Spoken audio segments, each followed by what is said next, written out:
Investigating another homicide after a man was shot and killed this afternoon. The incident happened on North Clinton Avenue. The victim was shot at least once in the upper body. He was later pronounced dead at Strong Hospital. There have been more than 10 homicides in Rochester in 2021. Breaking news on this Tuesday morning.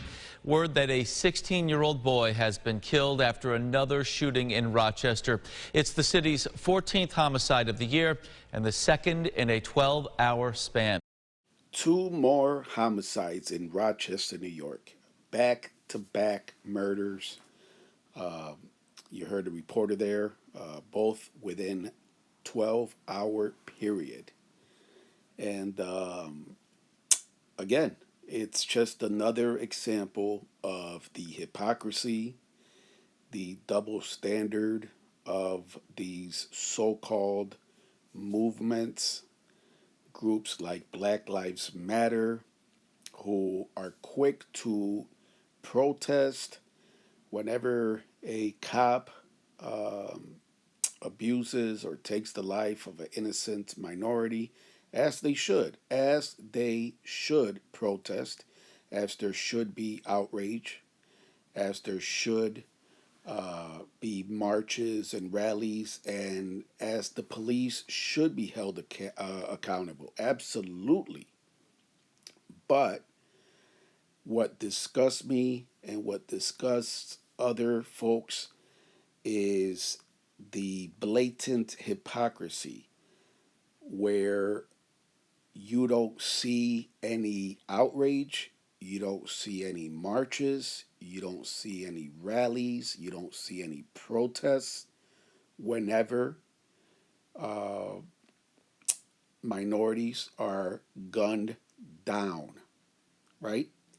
Whenever a life is lost to senseless gun violence. In these last 2 cases, they were both young men, one of them 16 years old. 16. And again, you don't see any of the outrage.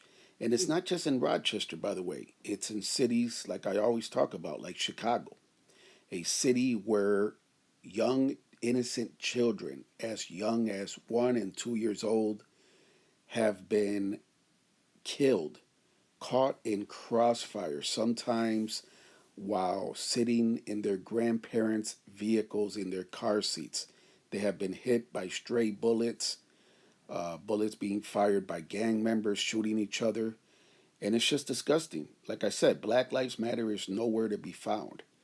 So here is some footage of recent protests in Rochester, New York, where Black Lives Matter members literally took over a Wegmans, trapped customers inside, including an elderly woman that you'll see here in a second in the video. They surrounded another elderly white woman and were mocking her and harassing her in the parking lot. See this right here on the screen. And so here's my question. Where are these folks right now? You know, why aren't they visible? Why aren't they protesting and denouncing this senseless gun violence that has claimed 2 lives within a 12-hour period, including a 16-year-old boy? This is the video of them surrounding the woman. And look at this. Look at this. Trying to literally force their way into the Wegmans. And then in a second here, you're going to see an elderly woman right here on the other side of these sliding glass doors. You're going to see her right now. There's the elderly woman right there walking. So again, where are these groups? Where is this man right here trying to force his way into this Wegmans with the employees on the other side? Look at this. So where are they? They're nowhere to be found. You won't see the outrage. You won't see the protests. You won't see any marches. And this is why I say that it's a hypocrisy. The Black Lives Matter movement is a total hypocrisy.